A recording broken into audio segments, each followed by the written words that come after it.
يفتح الجلسة مثل ما نواه أهلنا وأسلافنا ورجالنا وشيوخنا وآباؤنا الصالحون. الله يدخل نياتنا في نياتهم وأعمالنا في أعمالهم وأخلاقنا في أخلاقهم على هذه النية وكل نية صالحة جامعة شاملة من خيرات الدنيا والآخرة وإلى حضرة النبي محمد صلى الله عليه وسلم. الفاتحة. أعوذ بالله من الشيطان الرجيم. بسم الله الرحمن الرحيم. الحمد لله رب العالمين الرحمن الرحيم إياك نعبد وإياك نستعين اهدنا الصراط المستقيم صراط الذين أنعمت عليهم غير المغضوب عليهم ولا الضالين آمين. يا رب بالمصطفى بلغ مقاصدنا واغفر لنا ما مضى يا واسع الكرم. يا رب بالمصطفى بلغ مقاصدنا واغفر لنا ما مضى يا واسع الكرم.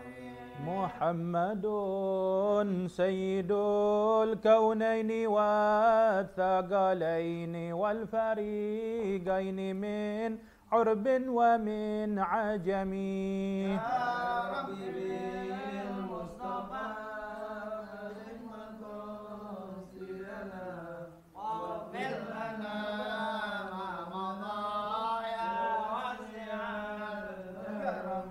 هو الحبيب الذي ترجى شفاعته لكل هول من الأهوال مقتحم. يا رب بالمصطفى بلغ مقاصدنا واغفر لنا ما مضى يا واسع الكرم. نبينا الآمر الناهي فلا أحد أبر في قول لا منه ولم نعم. يا رب بالمصطفى بلغ مقاصدنا واغفر لنا ما مضى يا واسع الكرم. مولاي صل وسلم دائما أبدا على حبيبك خير الخلق كلهم. يا رب بالمصطفى بلغ مقاصدنا واغفر لنا ما مضى يا واسع الكرم. اللهم صل وسلم وبارك عليه وعلى آله. بسم الله الرحمن الرحيم. الحمد لله رب العالمين. اللهم صل وسلم على سيدنا محمد الفاتح لما أغلق والخاتم لما سبق ناصر الحق بالحق والهادي إلى صراطك المستقيم وعلى آله وصحبه حق قدره ومقداره العظيم.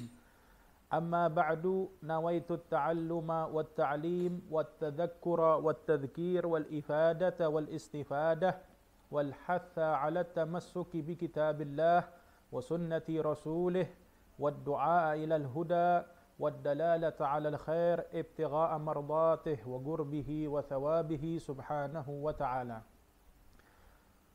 أما بعد الحمد لله أيها الإخوان حاضرون الكرام. Segala puji bagi Allah Subhanahu wa Ta'ala yang mana malam hari ini kita dapat berkumpul kembali setelah libur dua pekan. Sekarang kita baru mulai kembali melanjutkan kebiasaan rutin kita insyaallah dengan membaca dua kitab. Satu kitab berisi tentang adab yang berjudul Dalilut Talibin. Yang kitab kedua adalah kitab fikih yang berjudul Safinatun Najah. Insyaallah kita dapat istiqamah melanjutkan ini kitab dan bisa memahami isinya dengan baik, dan setelah memahaminya kita dapat mengamalkannya dengan baik pula. Amin ya rabbal alamin. Sehingga kelak menjadi sebab bahagianya kita fid din wad dunya wal akhirah. Amin ya rabbal alamin. Melanjutkan daripada kitab adabul muta'allim ini, dalilul talibin ini sampai kepada bab atau fasal adabul muta'allim. Adabnya seseorang penuntut ilmu. Adabnya orang yang mau belajar mengambil ilmu yang bermanfaat untuk dirinya. Disebutkan walil muta'allimi adabun fi nafsihi. Bagi orang yang belajar itu terdapat adab-adab fi nafsihi, terhadap dirinya sendiri. Yang pertama, wa adabun ma'a muallimi, dan terdapat pula adab-adab terhadap pengajarnya, yakni guru-gurunya. Wa adabun ma'a ikhwanihi, ada juga adab-adab terhadap saudara-saudaranya. Artinya saudara di sini saudara seagama, sesama muslim, sesama penuntut ilmu misalnya, sesama yang bareng-bareng hadir di majelis tersebut, majelis ilmu tersebut, itu ada adab-adabnya. Maka hal tersebut perlu diperhatikan, karena yang namanya adab ini para hadirin termasuk yang mempengaruhi kesuksesan atau keberkahan ilmu yang dia tuntut. Ilmu yang dia tuntut kalau dia menyertai dengan adab, maka ilmunya akan menjadi berkah. Kalau ilmunya menjadi berkah, maka ilmunya akan bermanfaat. Enggak lihat ilmunya banyak sedikit, enggak. Tapi kalau ilmu yang berkah, hatta walaupun ilmu itu sedikit, setitik misalnya, tapi diberkahi, dia akan bermanfaat. Lain halnya orang yang ilmunya lautan, atau seperti gunung, gede ilmunya, luas, tapi adabnya kurang, keberkahannya pun kurang. Keberkahan kurang, manfaatnya pun wal'iyadzubillah, na'udzubillah min dzalik, jadi kurang juga. Maka jadikan ya, setiap kita menuntut ilmu, sertai, jangan lupa kita sertakan dengan adab-adab yang insya Allah akan kita pelajari, itu adab-adab akan kita fahami insya Allah.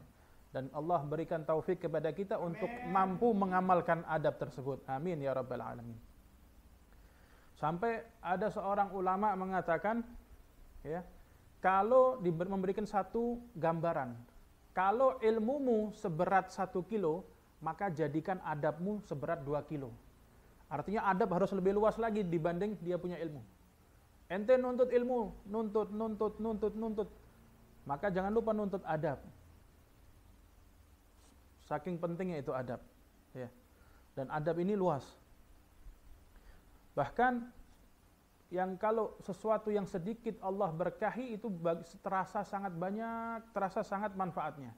Sampai disebutkan habbah idza barakal maula tulaggi hubub. 1 biji, cuman 1 biji nih. Tapi kalau diberkahi oleh Allah Ta'ala, kau akan dapati sebiji tadi terasa bagaikan berbiji-biji. Ya. Begitu juga makanan, kita kan sering ya. Makanan kalau diberkahin oleh Allah, itu bisa mengenyangkan. Bahkan bukan mengenyangkan 1 perut, bisa banyak perut. Makanannya nggak terlihat secara akal, wah ini kalau makan berempat, berlima nggak kenyang. Padahal ketika dia makan bareng, subhanallah semuanya kenyang. Kenapa? Allah berkahin. Ya, sampai Rasulullah bersabda, ya, ta'amul itsnain kafi thalathah, wa ta'amul thalathah kafi arba'ah. Makanannya 2 orang itu bisa mencukupi 3 orang. Makanannya 3 orang bisa mencukupi 4 orang, dan seterusnya. Ada kenapa? Karena semakin banyak tangan yang ikut makan, ya. Sekarang ini musim Maulid, ya. Banyak nampan, banyak kebuli-kebuli, ya. Ya, kayak gitu. Semakin banyak tangan, semakin banyak berkah yang Allah turunkan. Ya. Nah. Amma adabuhu fi nafsihi fa katsiratun. Sedangkan adab-adab terhadap dirinya sangat banyak. Minha at-tawadhu'. Di antaranya adab terhadap diri sendiri itu apa? Dia mesti memiliki sifat tawadhu'. Merasa rendah diri. Merasa banyak kekurangan. Merasa ilmunya masih sedikit atau bahkan nggak punya ilmu. Merasa nggak punya ilmu. Walaupun dia terus menuntut ilmu. Masih kurang. Itu tawadhu'. Dan tawadhu' ini memiliki faedah, ya, man tawadhu'a rafa'ahullah.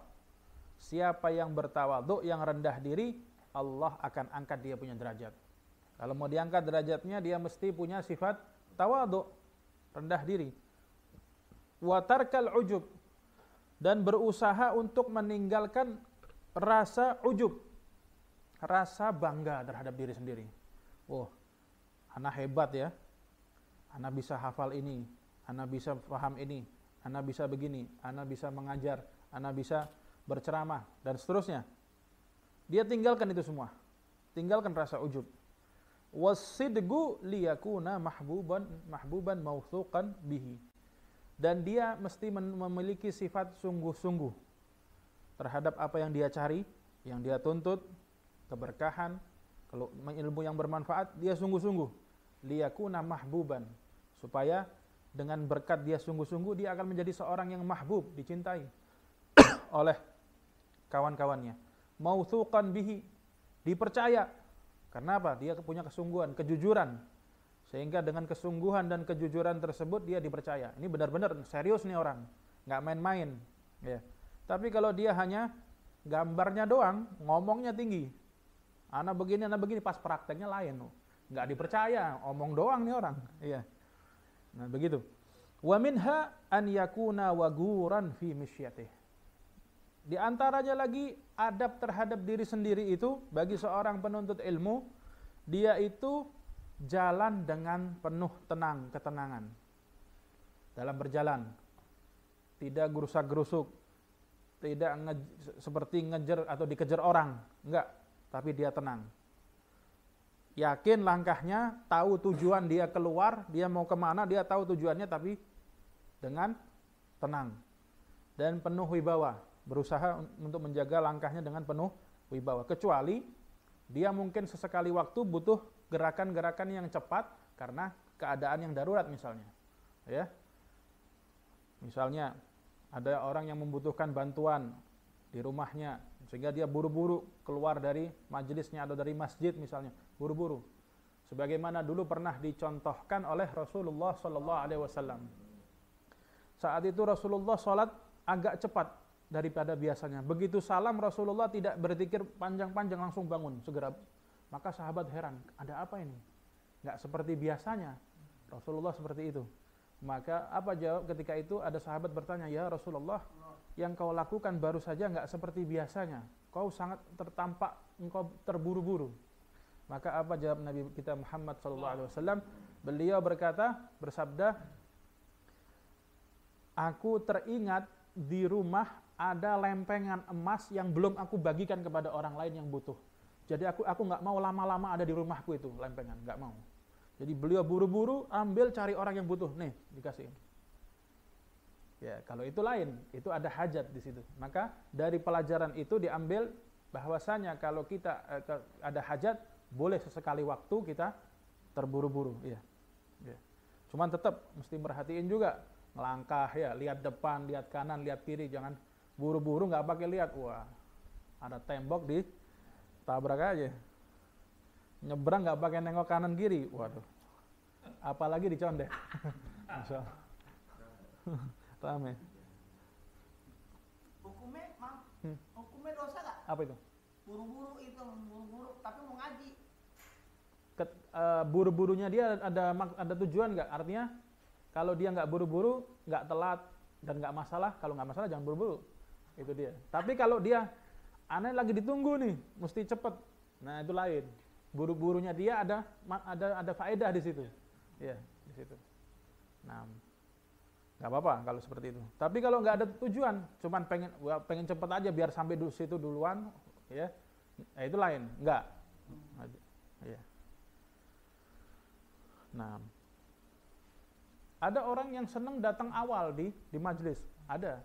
Jadi belum pada datang dia udah datang duluan tuh ada. Kenapa? Karena orang yang melangkah menuju majelis ilmu itu dinaungin oleh malaikat. Jadi kalau dia lebih dulu dinaungin dibanding yang lain.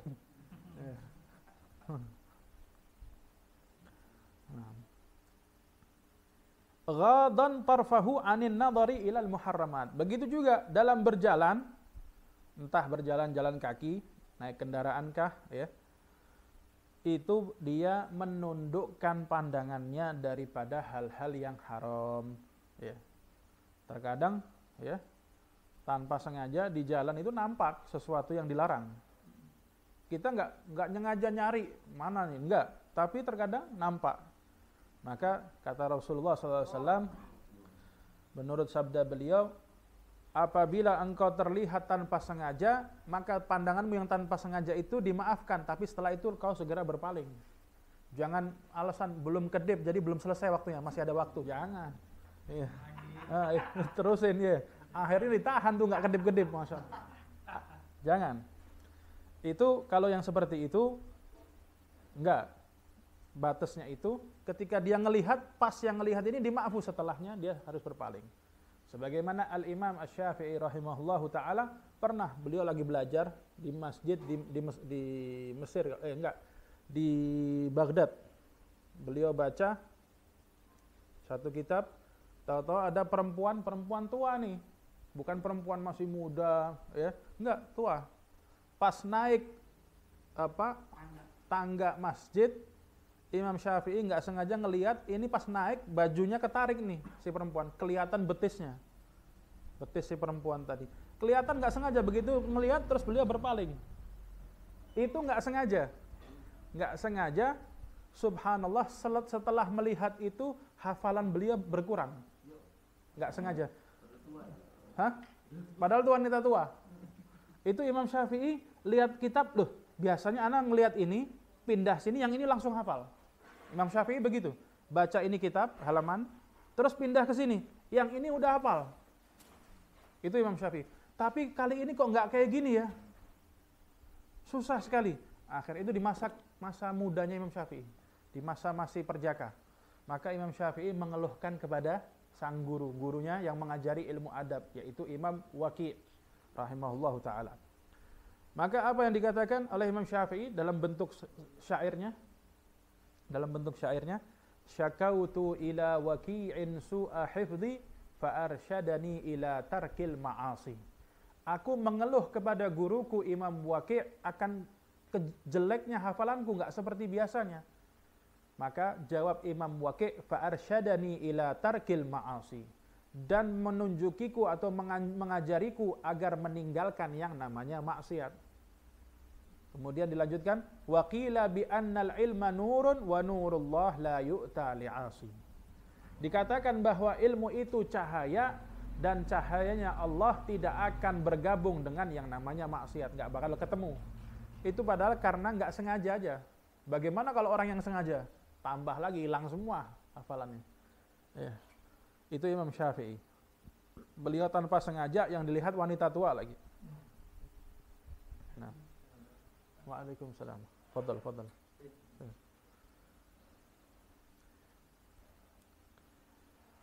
Naam. Wa an yakuna aminan ala ma utihi minal ilmi fala yujibu bi ghairi ma ya'rif. Ya. Hendaknya dia itu jadi seorang penuntut ilmu ini menjadi seorang yang amanah. Amanah terhadap apa? Ilmu yang dia dapati. Kalau dia amanah, fala yujibu bi ghairi ma ya'rif, maka dia tidak akan menjawab sesuatu yang tidak dia ketahui. Cukup yang dia jawab kalau ada orang bertanya sesuatu yang dia ketahui saja. Kalau dia nggak tahu, dia jujur. Alafu ana nggak tahu. Alafu wallahu alam. Jawabannya ini apa ana nggak tahu. Wallahu alam. Nah, itu amanat. Tapi kalau dia nggak amanat atau dia ingin cari nama, wah, yang dia nggak tahu pun dia terabas, dia jawab, gimana caranya orang bisa kagum dengan dia? Nggak boleh. Bahaya. Karena ucapan dia ketika ditanya oleh seseorang, jawaban dia bisa menjadi fatwa, pegangan ikutan orang lain akhirnya. Apalagi kalau sampai disiarin di TV, disaksiin orang banyak, jawaban dia itu bisa jadi ikutan orang. Padahal belum tentu jawabannya benar. Nah, sebagaimana pernah terjadi satu pelajaran yang terjadi di zaman Sayyidina Muhammad SAW bersama para sahabatnya. Suatu ketika ada sahabat yang berperang, Nabi Muhammad nggak ikut di saat itu, SAW. Sahabat berperang, ada seorang sahabat yang dahinya atau kepalanya itu kena panah atau kena tebasan pedang, goresan, sehingga sobek besar, sampai keluar bagian dalamnya itu daging, darah sama darah keluar. Tapi sahabat itu dalam keadaan nggak mati, dia biasa, cuman luka berat di bagian itu. Kebetulan pas dia istirahat, dia dalam keadaan junub. Dalam keadaan junub.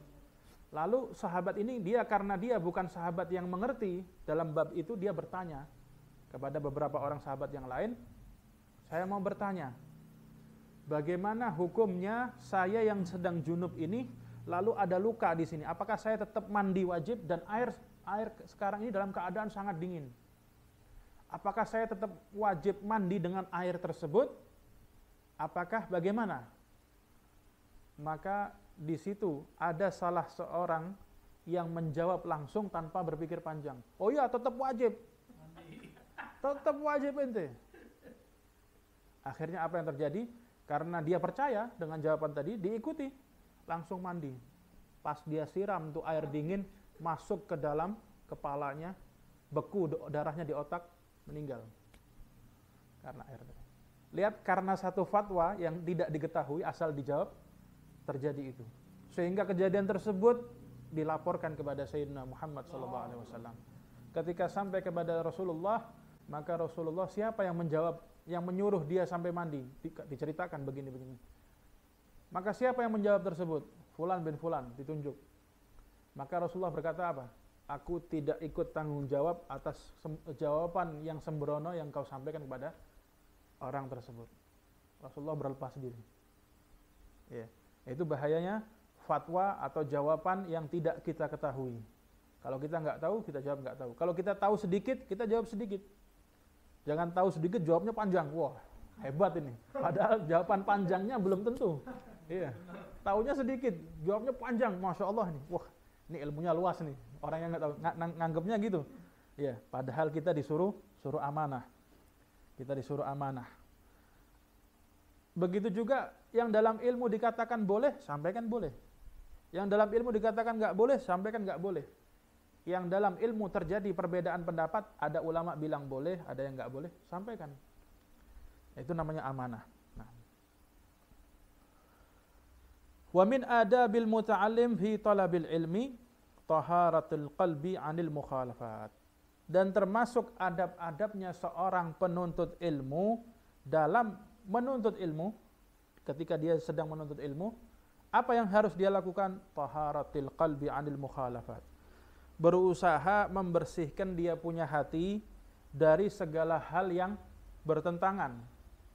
Ya, hatinya dia jangan merendahkan orang lain. Hatinya dia jangan merasa lebih baik dari yang lain. Hatinya dia tidak berprasangka buruk kepada yang lain. Dia jaga, itu namanya membersihkan atau mensucikan dia punya hati. Terkadang ya, ujian seorang penuntut ilmu itu, apalagi kalau lagi duduk bareng yang di sebelahnya juniornya dia, bawahan dia, baru masuk misalnya, adik kelasnya dia. Itu hatinya kadang tanpa dia sadarin terlintas. Anak kemarin sore nih, gua udah bersore-sore di sini. Iya. Iya. Kadang gitu. Ujiannya, tapi kalau dia terkena, bagaimana? Ketika muncul, segera dia taubat. Hatinya dia langsung dia istighfar, langsung dia sholawat, dia alihkan kepada hal-hal yang lain. Supaya nggak keterusan. Kalau keterusan, habis sudah, hatinya sudah. Ibarat kena tinta bolpen ya, udah nyebar tuh, hitam semua udah kertasnya. Seperti itu. Nah, liyasluha li gabulil ilmi wa hifdhihi wa istithmarih. Supaya dia itu pantas dan layak menerima ilmu. Bukan cuma sekedar menerima. Dia akan menerima. Wa hifdhihi, ilmunya akan terjaga, enggak mudah hilang. Terjaga. Dijaga oleh Allah Ta'ala. Wa istithmarih, bukan cuma itu saja, ilmunya bakal berkembang. Ilmu itu hidup, berkembang. Ya, seperti padi atau tanaman yang diberi pupuk, disiramin air, berkembang. Dia seperti itu ilmunya. Sehingga perlu pensucian hati, pembersihan hati sangat dipentingkan. Qala Sayyidina al-Imam al-Habib Abdullah bin Alawi al-Haddad radhiyallahu anhu. Berkata al-Imam al-Habib Abdullah bin Alawi al-Haddad radhiyallahu anhu, sahibur ratib, Beliau berkata, "Lau ji'ta, seandainya engkau datang biwi'ain wasikhin, dengan wadah, bawa wadah, datang bawa wadah yang kotor. Li rajulin turidu minhu samnan aw asalan." Yang engkau datang bawa wadah yang kotor tadi kepada seseorang yang engkau ingin, orang itu punya madu, punya minyak samin. Kau ingin wadahmu itu supaya diisi madu atau minyak samin. Au nahwa dzalik, atau yang lain lagi. Bentuk-bentuk yang lain lagi ingin ditaruh di wadah itu. Maka galalaka, orang tersebut pasti akan berkata, "Ruh ighsilhu awalan." Kau keluar dulu. Keluar dulu. Bersihin tuh wadah dulu. Masa ente minta madu, wadah ente kotor, gimana madunya campur sama kotoran ntar.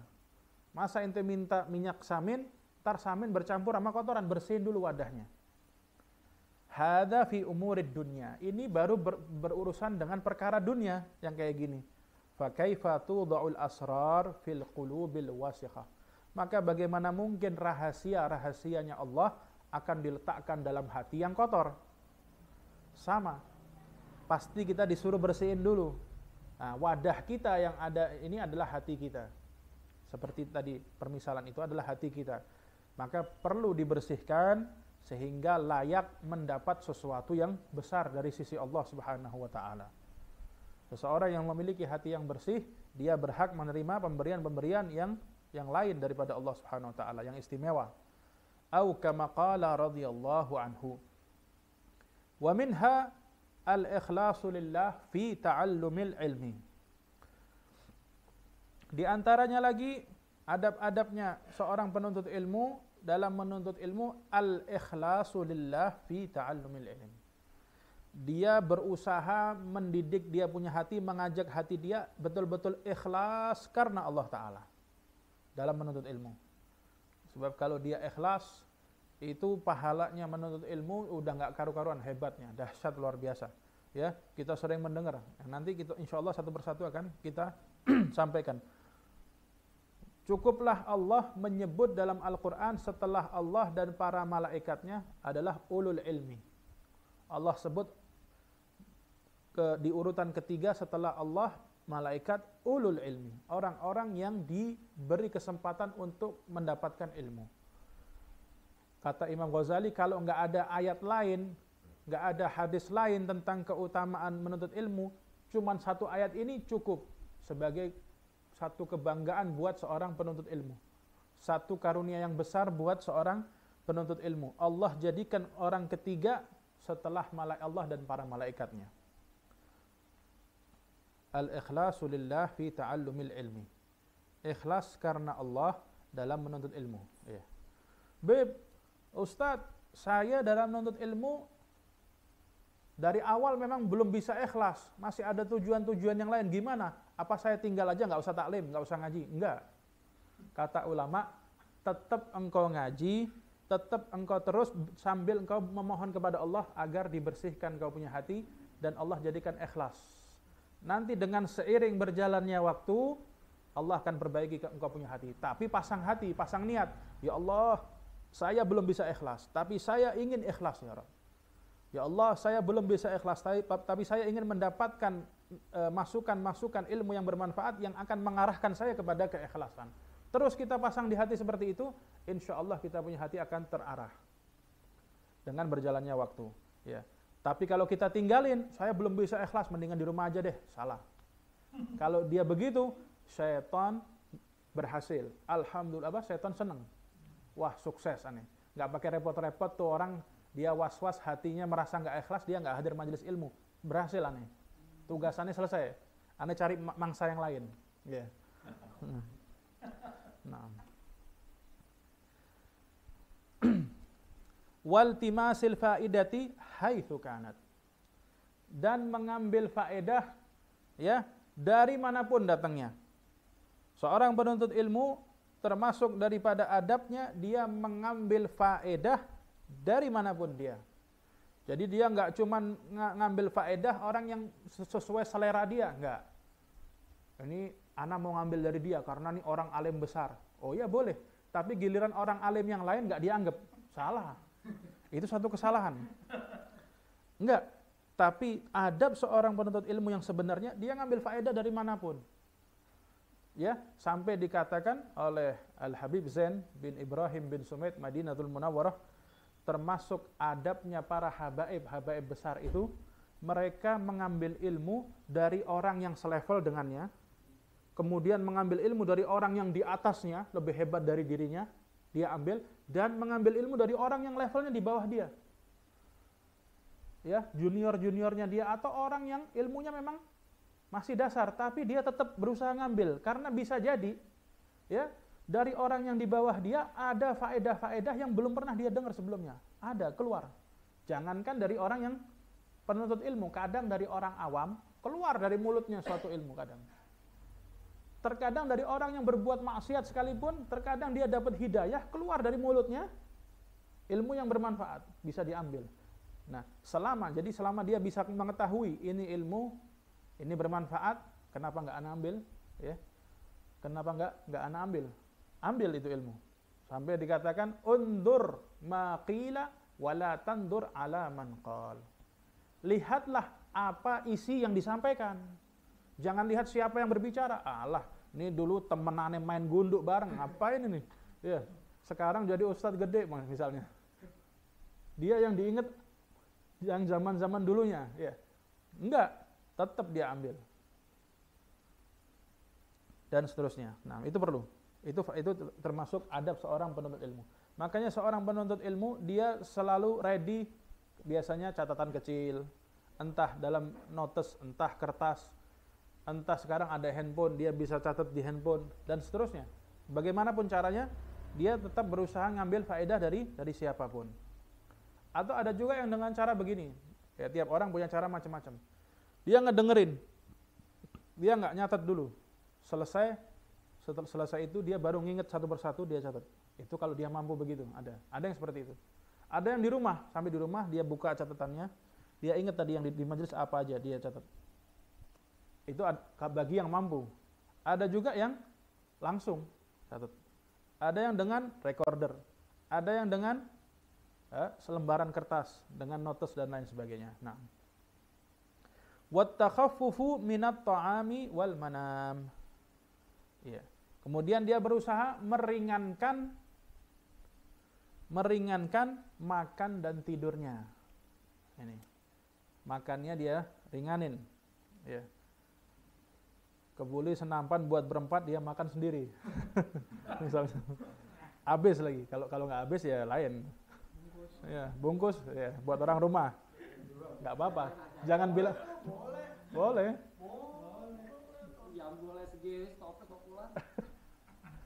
Bungkus buat orang rumah sampai rumah dimakan sendiri sama aja. Anda tadi belum nambah. Nampan sendiri. Masya Allah. Ya. Itu satu akhlak yang penting, adab yang penting, meringankan makanan dan tidur. Mengurangi jatah waktu tidur. Kenapa? Karena kalau dia mengurangi jatah tidur dan jatah makan, dia punya hati lembut. Kalau setiap hari selalu dipenuhin makan dan tidurnya kebanyakan, hati keras. Kalau hati keras susah terima nasihat, susah terima ilmu yang manfaat. Dia cuma lewat aja, masuk kuping kanan, keluar kuping kiri, lewat.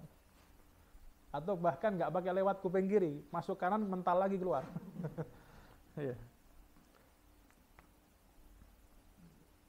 Qala Sayyidina al-Imam Abdullah bin Alawi al-Haddad radhiyallahu anhu. Berkata Al-Habib Abdullah bin Alawi al-Haddad radhiyallahu anhu, la yuftahu ala ahadin fil ilmi hatta yatlubahu wa ya'taqida annahu khaliyun minhu. Tidak akan terbuka dalam diri seseorang dalam ilmu, ya, akan terbuka. Kalau terbuka itu artinya ilmu tadi betul-betul ngeresep. Setiap dia belajar langsung masuk. Langsung dia terarah untuk bisa ngamalin. Itu namanya terbuka. Nah, seseorang nggak akan terbuka seperti itu dalam ilmu sampai dia menuntut itu ilmu. Setelah itu dia berkeyakinan bahwa dirinya masih kosong dari ilmu. Kalau dia bisa seperti itu, ana masih kosong. Ana udah ngaji 10 tahun tapi masih belum ngerti apa-apa. Nah, itu dia ucapkan bukan cuma di lisan, tapi hatinya benar begitu. Nah, itu baru dia akan dibukakan ilmu. Orang yang merasa seperti itu, dia akan dibukakan macam-macam ilmu oleh Allah Subhanahu wa taala. Bahkan beliau sendiri Shahibur Ratib ini mengatakan, beliau pernah berkata begini, dahulu aku berkeliling satu Hadramut, kemudian ke Mekah, ke Madinah, mendatangi orang-orang ahli ilmu. Keliling, tanpa kenal lelah.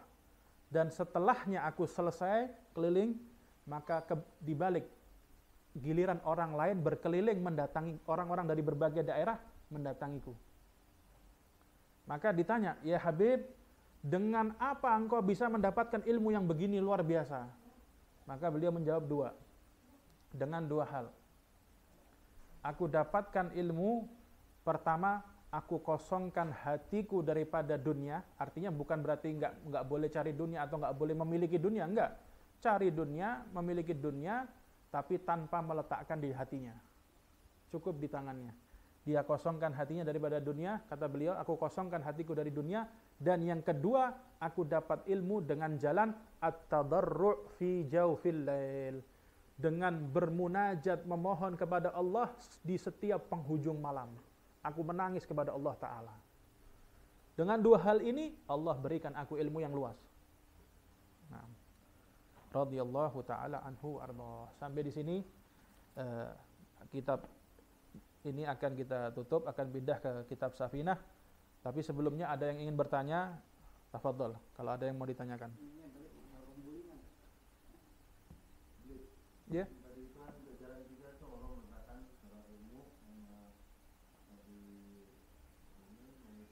Ya. Hah? Termasuk, karena Nabi adalah pimpinannya penuntut ilmu, penghulunya. Nah, iya, penghulunya. Nah, udah masuk, di situ, nah. Bahkan Sayyidina Muhammad SAW, ya, setelah Allah Taala beliau SAW, ya, makhluk yang beliau cintai, yang Allah Taala cintai. Nah, berarti dari situ ada apa kesimpulannya? Bagaimanapun kita mengambil ilmu, mengajarkan ilmu atau mengambil ilmu, jangan lupa yang namanya akhlak. Sebaliknya pun sama, kita mengambil akhlak, jangan lupa ilmu. Akhlak dengan ilmu nggak bisa dipisahkan, sepaket itu, udah sepaket. Nah, ada pertanyaan lagi? Kalau ukuran dosa sama cara ngampuninnya, istighfarnya berapa kali? Sekarang kalau dosanya dosa kecil, Lihat cewek lewat, kalau dia sengaja itu, nah kalau sengaja, iya dia mesti istighfar dan menanam ke dalam hati, berniat nggak ingin mengulang itu lagi. Iya. Tapi kalau dia masih pasang niat mau ngulang, itu namanya apa namanya? Ngejek. Iya. Masih berniat lagi, tapi namanya manusia katanya. Bagaimanapun dia berbuat, dia disuruh mengulang terus istighfar. Jangan merasa aneh sehari 1000 kali bermaksiat, masa aneh tobat 1000 kali. Enggak. Iya. 1000 kali ente tobat, 1000 kali ente maksiat, 1000 kali tobat. Jangan sampai ente putus asa dari rahmat Allah. Kalau ente putus asa dari rahmat Allah, sama seperti tadi. Setan berhasil misinya. Tuh, dia jauh dari Tuhannya. Ana berhasil. Tapi kalau ente 1000 kali bermaksiat, 1000 kali tobat, setan gagal. Tapi tobat benar-benar nih. Bukan dibuat mainan, dia benar-benar tobat. Tapi kok masih terulang lagi. Tapi kalau dosa-dosa kecil, bisa diampuni dengan dia beristighfar, plus amal-amal yang dia kerjakan sehari-hari. Kata Rasulullah SAW, sabdanya, as-salatu ila as-salah, was-sawm wal jum'atu ila al-jum'ah, was-sawmu ila as-sawm, mukaffiratun lima bainahuma idza ijtunibatil kaba'ir. Dari salat yang satu ke salat yang lain, dari wudu yang satu ke wudu yang lain, dari Jumat yang satu ke Jumat yang berikutnya, dari puasa yang satu ke puasa yang berikutnya, itu akan menjadi penghapus dosa-dosa kecil. Bisa dihapuskan dengan dosa-dosa dengan amal-amal tadi. Tapi dengan syarat idza ijtunibatil kaba'ir. Yang tentunya dosa-dosa besar dijauhi. Kalau dosa besar nggak terhapus dengan itu. Dosa besar terhapusnya dengan taubat. Kalau dia berbuat dosa besarnya hubungannya dengan Allah, syaratnya 3 taubatnya. Kalau dengan manusia syaratnya 3 ditambah 1 jadi 4. Yang 3 apa ketika dia berdosa hubungannya dengan Allah Ta'ala? Pertama, syaratnya dia menyesali yang sudah dia buat dari dosa besar tadi. Kalau dosanya memang dosa besar. Yang kedua, dia berniat untuk tidak mengulangi. Dalam hatinya dia pasang niat, walaupun nantinya masih terjerumus lagi misalnya, tapi harus pasang niat. Ane tidak mau mengulangi lagi ya Rabb. Pertama dia udah nyesel, dia berniat tidak mengulangi. Yang ketiga, dia terus memohon ampun dari dosa tadi. Ya, memohon ampun dari dosa yang dia buat tadi. Maka dengan 3 syarat ini selesai. Tapi kalau hubungannya dengan manusia, dia harus tambah 1 lagi. 3 syarat ini tambah 1. Kalau dia mendolimi seseorang misalnya, dia harus datang minta maaf. Ane telah berbuat dolim, maafin ane. Atau ane telah berbuat dolim mengambil milik ente, gimana nih? Ente ikhlasin atau ente minta dikembaliin? Kalau dikembaliin, ane mau kembaliin. Ane mau kembaliin langsung deh.